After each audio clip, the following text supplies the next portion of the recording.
International Women's Day is about recognizing and empowering women as drivers of change. This year, our theme is Planet 50-50 by 2030, Step It Up for Gender Equality. Around the world and here in Ghana, we're reflecting on how empowering women can build momentum for the Sustainable Development Agenda 2030. This was adopted by UN member states in September 2015 to end poverty in all its forms, to protect the planet, and to ensure access to justice for everyone. It is an ambitious agenda. It's about changing the course of the 21st century. We recognize that we need political commitment and we need your efforts to achieve these goals by ensuring gender equality. As we celebrate International Women's Day, I would just want to take this opportunity to take our minds back to the fact that 1 out of every 5 men live with disabilities, and that there is higher prevalence of disabilities among women than men. Contributing factors vary, and this range from the lower economic status of women and girls through gender-based violence and other factors. I think it is important that we left no one behind in terms of how we reach the potentials, each and every one of us to be able to contribute gainfully to growing our economies and making each one of us live a wonderful life. Humanitarian and development actors and national governments should make every effort to ensure that refugee women and girls are included in the national development plans, because they constitute the majority of refugees all over the world, including here in Ghana. Refugee women have specific challenges. Not only do they take on new roles as breadwinners in most cases, but they're also caregivers, and they lack the community support and traditional justice system that they're used to back home. The SDGs call for equity, universality, and from UNHCR we're saying refugee women and girls should not be left behind. The issue of out-of-school girls is a global phenomenon. In Ghana, many girls are still out of school, and we see them in the streets engaging in petty trade. Although Ghana has put in place some programs to address this issue, the problem still prevails.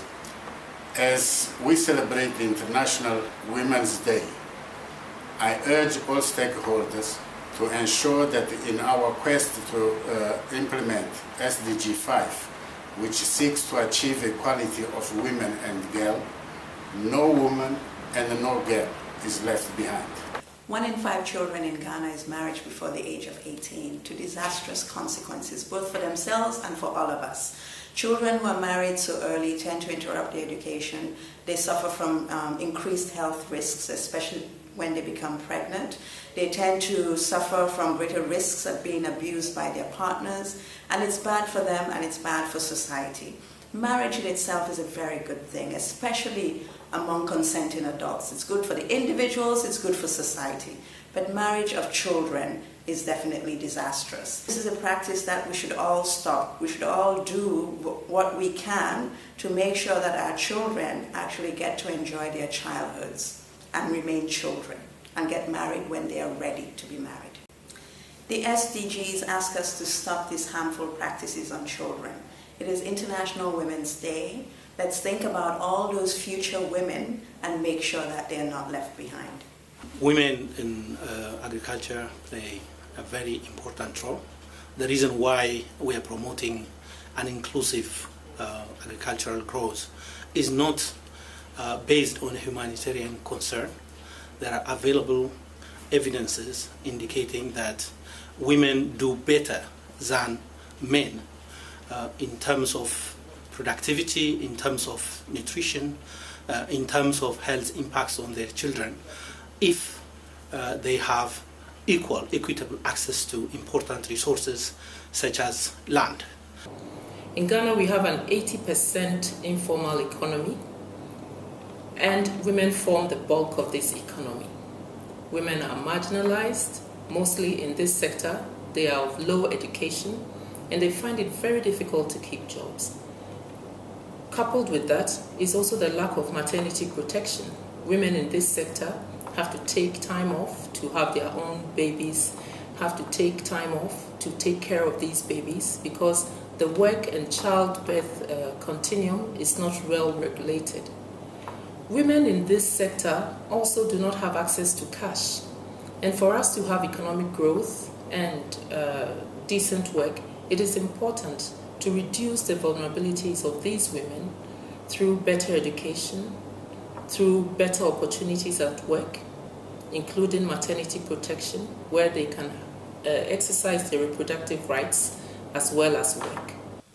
The primary policy of the SDGs is leaving no one behind. And UNAIDS is trying to address this by focusing on women who are HIV positive. Pregnant women go to facilities and get tested. Before, it was based on eligibility criteria, where we were only covering a certain number of women. But now our new policy is to cover all and to test all and treat as they come.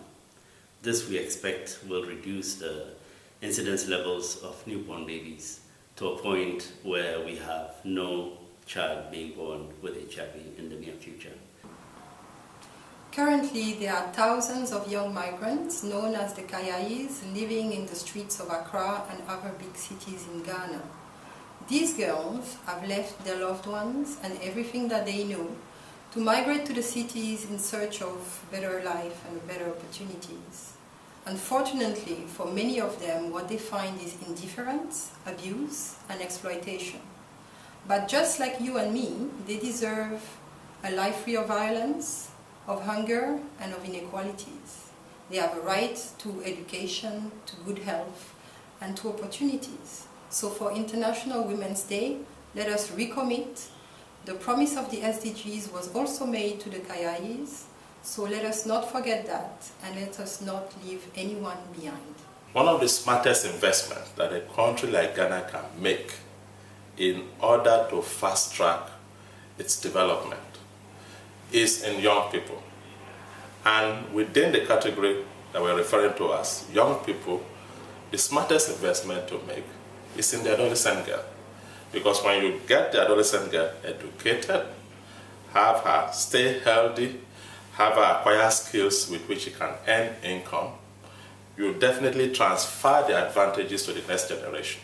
Because she will then ensure that when she becomes a mother and raises kids, she will ensure that they have education, they have skills, they are healthy, and therefore, as we say, $1 that you put in the adolescent girl yields for you 3 times, sometimes 10 times the dollar that you put in the adolescent boy, simply because of the strategic role that girls and women play in our society. We can achieve zero hunger in Ghana by ensuring that malnourished women living in food insecure zones have access to adequate nutrition all year round.